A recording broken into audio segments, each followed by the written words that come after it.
अलीगढ़ के GT road पर सारसोल स्थित काशीराम आवास में रह रहे 70 से 80 अत्यंत गरीब परिवारों की जिंदगी संकट में है। 28 अक्टूबर को एडीए की टीम ने बिना नोटिस के इनके घरों से सामान बाहर फेंक कर उन्हें बेघर कर दिया। बच्चे बुजुर्ग खुले आसमान के नीचे रात काट रहे हैं। इनके पास कोई दूसरा ठिकाना नहीं है। गरीबों का कहना है कि फ्लैट गरीब आवास योजना के तहत दिए गए थे। अब वे प्रशासन से रहम की गुहार लगा रहे हैं कि उन्हें दोबारा फ्लैट दिए जाएं और बेघर ना किया जाए।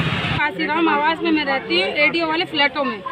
वहाँ हम रहते थे कुछ दिनों से, 3-4 साल से करीब रह रहे थे। डायरेक्ट एडीओ वाले आए थे 28 तारीख को। उन्होंने आकर तोड़ा फोड़ी करी और हमारा सामान बाहर निकाल दिया। हमने पूछा था कि हमें कुछ दिन की मोहलत दे दीजिए, तो उन्होंने हमसे मना कर दिया कि हम तुम्हें कोई मोहलत नहीं देंगे। और जफर भाई है हमारा भाई, उसकी माँ की वालिदा का इंतकाल हो गया था। उनकी डेड बॉडी पड़ी हुई थी, उनको मिट्टी लगाने तक का मौका नहीं दिया उन लोगों ने। उन्होंने कहा मिट्टी उठाओ और मिट्टी लगाओ, लेकिन फ्लैट खाली करो। क्या कोई किराया वगैरह भी लेता है फ्लैट? कोई किराया वगैरह नहीं लेता। हमने फॉर्म भरे थे तो उन्होंने ये कह दिया था कि जब तक तुम्हारा नंबर नहीं आ जाता तुम इन फ्लैटों में रह सकते हो। हमारा कोई नंबर नहीं आया, अब हमको वहाँ से भी निकाला जा रहा है। और सर हम कहाँ जाएं? क्या नोटिस वगैरह मिला है आपको? कोई नोटिस नहीं मिला, कोई प्रूफ नहीं दिया, ना ही कोई खबर दी थी हमको। डायरेक्ट 28 तारीख को 11 बजे आए थे और उन लोगों ने आते के साथ ही तोड़ा फाड़ी शुरू कर दी। डीएम साहब ने क्या आश्वासन दिया? डीएम साहब ने कहा देखिए हम एडीओ से बात करेंगे, अगर एडीओ साहब अगर हमें कुछ मोहलत देते हैं तो मैं रहने के तो ठीक है, और नहीं हम अगला कदम बाद में आपको बताएंगे। किया गया क्या, कुछ डिमांड रखी है, क्या है? जीटी रोड स्थित सारसोल के पास काशीराम है आवासीय योजना, जो गरीबों के लिए बनाया गया था।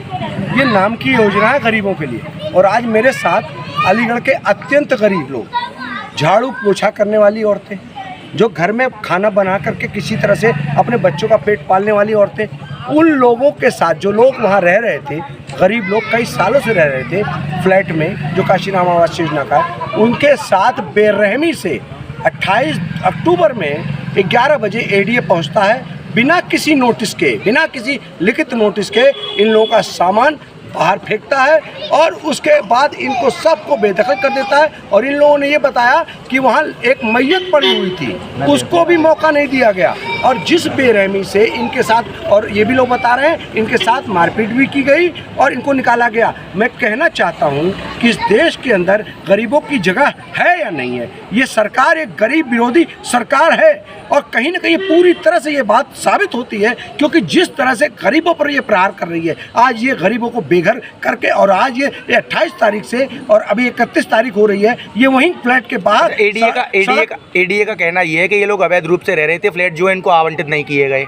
एडीए देश के कानून से बंधा है कि नहीं बंधा है? नोटिस क्यों नहीं दिया तुमने? ये अपनी बात न्यायपालिका में रखते हैं। न्यायपालिका इस देश के अंदर है कि नहीं है? न्याय करने के लिए न्यायपालिका होती है कि एडीए होता है? मैं कहना चाहता हूं कि एडीए ने गैर कानूनी तरीके से बिना किसी नोटिस को, इनको लिखित नोटिस दिए हुए इनको घर से बेघर किया है। यही अनुरोध लेकर के हम डीएम साहब, जिलाधिकारी से मुलाकात हुई, क्या आश्वासन दिया? हमने डीएम साहब के सामने यही बात रखी है कि इनके ऊपर रहम किया जाए। और ये लोग अत्यंत गरीब लोग हैं। अगर अमीरों को जब आवासीय योजना में फ्लैट दे रखा गया है तो इन गरीबों को क्यों नहीं? हमने ये कहा है कि वैकल्पिक रास्ता अपनाया जाए। अगर कोई, जब तक फ्लैट ना मिले तब तक आप इनको इसमें रहने दीजिए। क्या आश्वासन मिला है? और इन्होंने, डीएम साहब ने कहा है कि अभी हम एडीए से बात करते हैं। अब देखते हैं, हम अगला कदम हमारा ये होगा, क्योंकि इन लोगों का कहना यह है इनके पास ना कोई घर है ना कुछ है। और अगला कदम हम सड़क पर बैठ जाएंगे। हमारे पास महात्मा गांधी का देश है, महात्मा गांधी का अनुयायी हूँ, और सड़क पर आंदोलन,